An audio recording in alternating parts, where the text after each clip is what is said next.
जय हिंद दोस्तों, मैं नीरज कुमार एक बार फिर से आपका स्वागत करता हूं आपके अपने यूट्यूब चैनल एनकेएस में।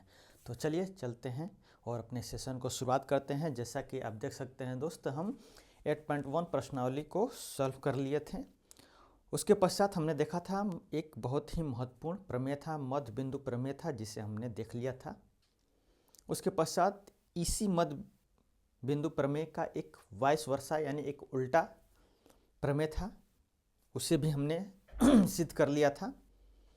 यह जो 8.10 के नाम से प्रमेय है, यह आपके मध्य बिंदु प्रमेय के जस्ट उल्टा है। मतलब एक बार फिर से आपको ध्यान दिला दे रहे हैं कि इस प्रमेय में जो लास्ट प्रमेय हम पढ़े थे उसमें ये बातें कही गई हैं कि अगर कोई भी त्रिभुज है, उसकी एक भुजा का मध्य बिंदु, ध्यान से समझिएगा, उसकी एक भुजा का मध्य बिंदु उसकी एक दूसरी रेखा है, वो जो मध्य बिंदु उसको खींचा जाता है और आगे बढ़ाया जाता है, तो त्रिभुज की जो दूसरी भुजा है उस पर किसी एक बिंदु पर प्रतिच्छेद करती है।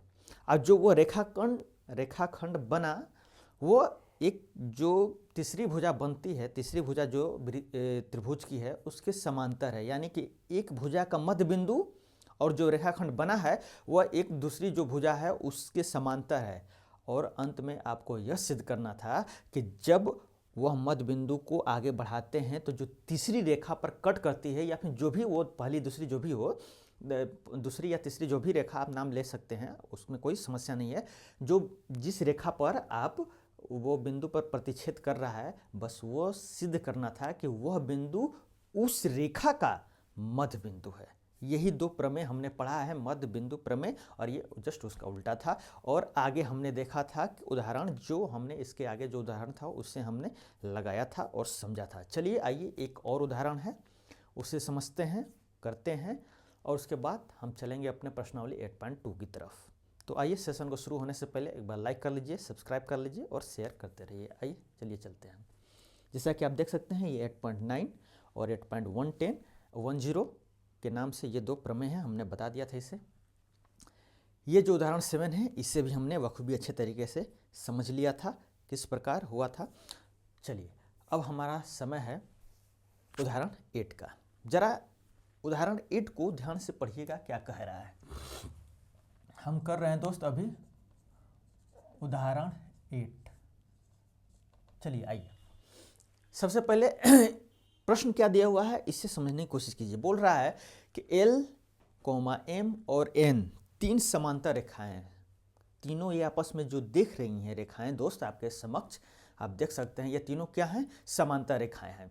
जो तिर्यक रेखा P और Q, तिर्यक रेखा मतलब एक तिरछी रेखा उसको कट कर रही है, P और Q आप देख रहे होंगे, रेखा स्पष्ट रूप से आपको चित्र में दिख रहा होगा।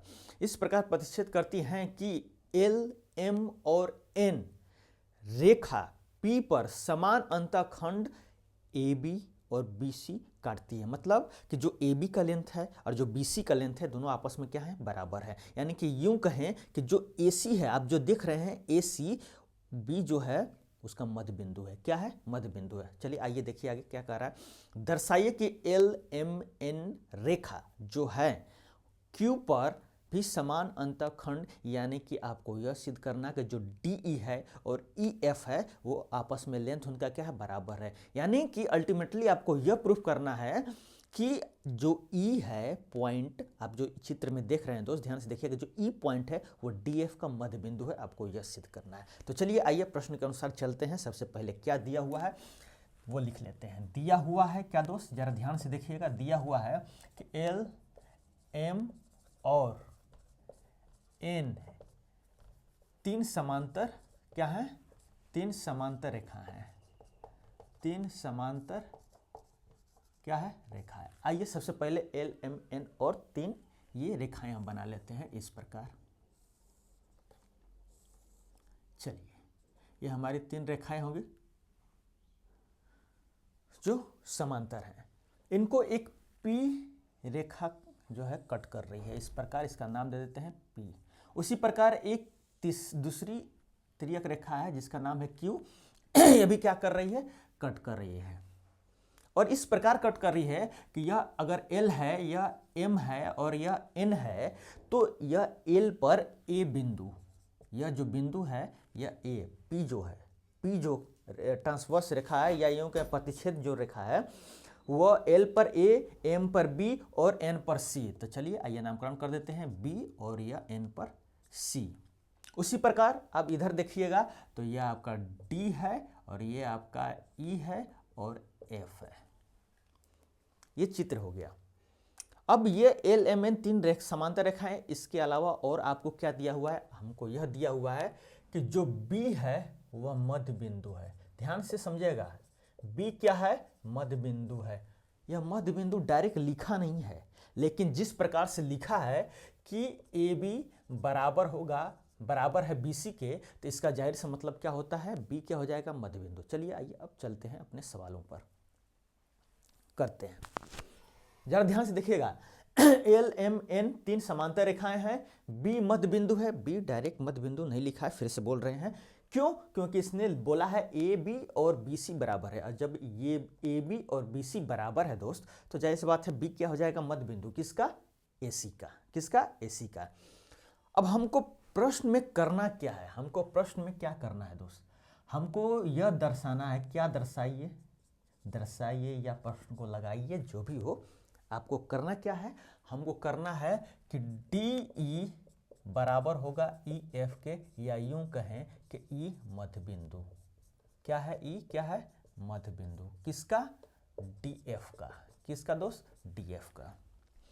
DE को EF के बराबर करना है या फिर E को DF का क्या मध्य बिंदु सिद्ध कर देना है या दर्शा देना है, जो भी क्या हो जाएगा, आपका प्रश्न का उत्तर हो जाएगा। चलिए आइए चलते हैं। पहला स्टेप जरा ध्यान से देखिएगा कैसे करेंगे। आप देखिएगा जरा गौर से, हमने अभी जो प्रमेय पढ़े हैं दोस्त, वो एक त्रिभुज के हिसाब से पढ़े हैं। किसके? एक त्रिभुज में पढ़े हैं। तो यहाँ पर कहीं दूर दूर तक आपको त्रिभुज दिख नहीं रहा है, तो रचना कैसे करना है, यही पहला स्टेप सोचना पड़ेगा दोस्त। कैसे? अगर हम डायरेक्ट लिख देंगे कि रचना कर देते हैं, तो आप कहेंगे सर आप डायरेक्ट लिख दिए, हम कैसे समझेंगे कि रचना करने की आवश्यकता है यहाँ पर। तो जरा गौर से समझिएगा दोस्त, पैरेलल लाइन है, मध्य बिंदु है, और आपने जस्ट इससे पहले पढ़ा है मध्य बिंदु प्रमेय, और आप यह पढ़े हैं तो आप यह जानते हैं कि मध्य बिंदु प्रमेय किस में लगाया जाता है, त्रिभुज में लगाया जाता है। जब मध्य बिंदु प्रमेय त्रिभुज में लगाया जाता है दोस्त, तो जाहिर सी बात है यहाँ पर त्रिभुज तो है नहीं, तो जाहिर सी बात है कि आपको क्या करना पड़ेगा दोस्त, त्रिभुज का निर्माण करना पड़ेगा। और उसके लिए क्या करना पड़ेगा, कंस्ट्रक्शन। क्या करना पड़ेगा, कंस्ट्रक्शन। तो आइए कंस्ट्रक्शन जरा कीजिएगा। अब आपके फिर दिमाग में विचार यह चलेगा कि आप AF को क्यों जोड़ रहे हैं, AF को आप क्यों जोड़ रहे हैं। जब त्रिभुज बनाना था हम AE को नहीं जोड़ देंगे? बिल्कुल आप कर सकते हैं दोस्त। त्रिभुज बनाना है तो इसका मतलब यह नहीं कि जहाँ तहीं आप त्रिभुज बनाइएगा। आपको त्रिभुज बनाने के पीछे एक कंसेप्ट होना चाहिए कि हाँ पैरेलल दिखना चाहिए, मध्य बिंदु दिखना चाहिए। इस वजह से हमको AF को जोड़ना पड़ेगा। किसको? AF को जोड़ना पड़ेगा। चलिए पहला क्या करना है, हमको रचना करना है। क्या करना है दोस्त? रचना करना। और इस रचना में हमने क्या किया, A को F से क्या कर दिया, जोड़ दिया। यही हमारा रचना हो गया दोस्त। अब ये जो बिंदु है यहाँ पर जो कट किया, इसको हम M नाम दे देते हैं। क्या नाम दे देते हैं दोस्त? M नाम दे देते हैं। अब जरा ध्यान से देखिएगा, दूसरा स्टेप में आइए। क्या ट्रायंगल आपको ACF दिख रहा है? ACF दिख रहा है दोस्त? बिल्कुल। अब जरा ध्यान से समझिएगा, इस ट्रायंगल ACF में क्या हम लिख सकते हैं कि BM पैरेलल होगा CF के?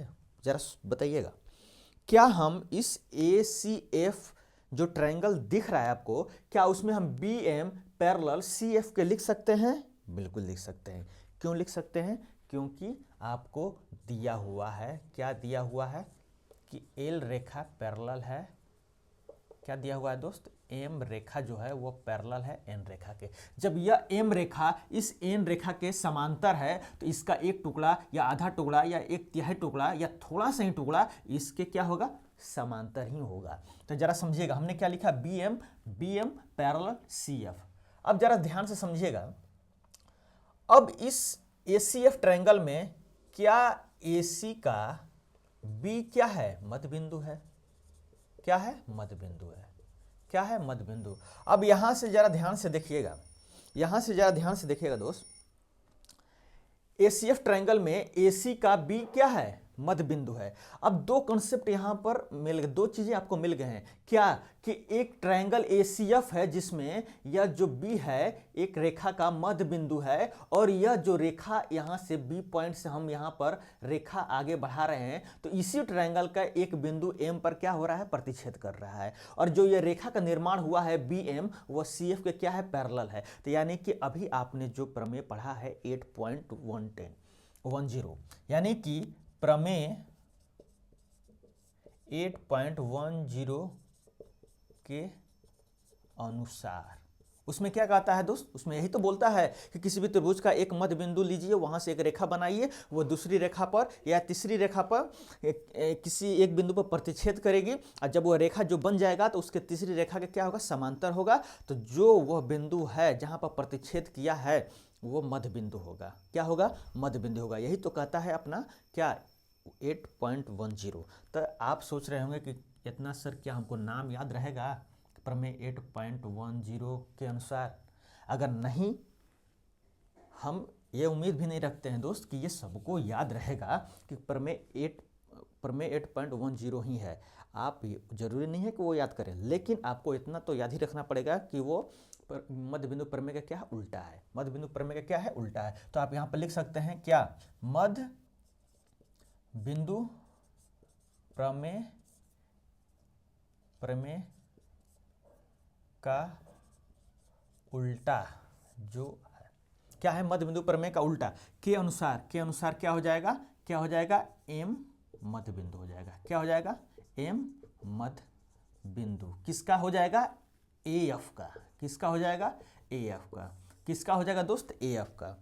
जरा ध्यान से समझिएगा, हमने क्या किया, हमने यहां पर इसके जगह पर लिखा था 8, क्या लिखा था दोस्त, हमने यहां पर लिखा था 8.10 प्रमेय। इसमें अगर आपको यह नहीं याद है तो कोई बात नहीं, आप इसके जगह पर लिख सकते हैं मध्य बिंदु प्रमेय का उल्टा के अनुसार एम क्या हो जाएगा, मध्य बिंदु। मध्य बिंदु क्यों होगा, इसका रीजन यहां पर है, हमने लिखा है 2 पॉइंट। क्या है, पहला पॉइंट है कि बी एम जो है सी एफ के क्या है, पैरेलल है। बी एम सी एफ के क्या है, पैरेलल है। उसी प्रकार ए सी जो है, ए सी का क्या है, बी मध्य बिंदु है। और यही कंसेप्ट हम पढ़े हुए हैं अपने उल्टा जो है मध्य बिंदु प्रमेय का उल्टे में। अब जरा समझिएगा, इससे क्या होगा सर, हमको मध्य बिंदु मध्य, आप जो प्रश्न बता रहे हैं इसमें हमको एम को नहीं, यह जो पॉइंट है इसको मध्य बिंदु नहीं हमको दिखाना है, हमको ई को मध्य बिंदु दिखाना है। तो दोस्त बस आपका आ गया आंसर। जरा ध्यान से समझिएगा और सुनिएगा, गौर से सुनिएगा। जब यह मध्य बिंदु हो गया तो अब देखिए ट्रायंगल, अब इसको मिटा देते हैं, थोड़ा ऊपर लेकर चलते हैं, ऊपर ये मिटा देते हैं दोस्त। चलिए देखिएगा जरा ध्यान से, अब जरा समझिएगा।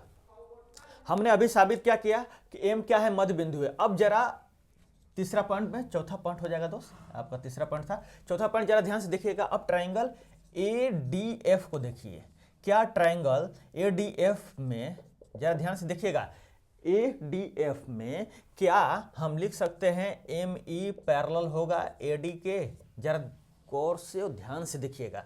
और यह क्या लिख सकते हैं कि एम मध्य बिंदु होगा किसका, मध्य बिंदु किसका, मध्य बिंदु होगा किसका, ए एफ का। किसका दोस्त, ए एफ का। जरा ध्यान से देखिएगा, क्या हम ए डी एफ में एम ई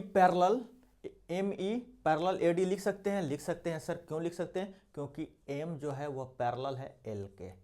या फिर आप ये लिख सकते हैं एल जो है वो पैरेलल किसके, एम के। अब जब एल पैरेलल है एम के तो जाहिर सी बात है इसका आधा टुकड़ा या 1/3 टुकड़ा कुछ भी हो, इसके क्या होगा, पैरेलल ही होगा। तो वही हमने लिखा है, एम में क्या हो जाएगा, पैरेलल, और एम क्या हो जाएगा, मध्य बिंदु। अब आपको ये समझ में आ रहा होगा दोस्त कि हमने एम को मध्य बिंदु पहले क्यों दिखाया। अगर हम यह नहीं दिखाते हैं एम को मध्य बिंदु तो हमको यह 2 पॉइंट नहीं मिलते इस एडीएफ ट्रायंगल में। और जब यह 2 पॉइंट मिल गए हैं तो आप फाइनली क्या लिख सकते हैं, फाइनली क्या लिख सकते हैं, मध्य बिंदु प्रमेय, मध्य बिंदु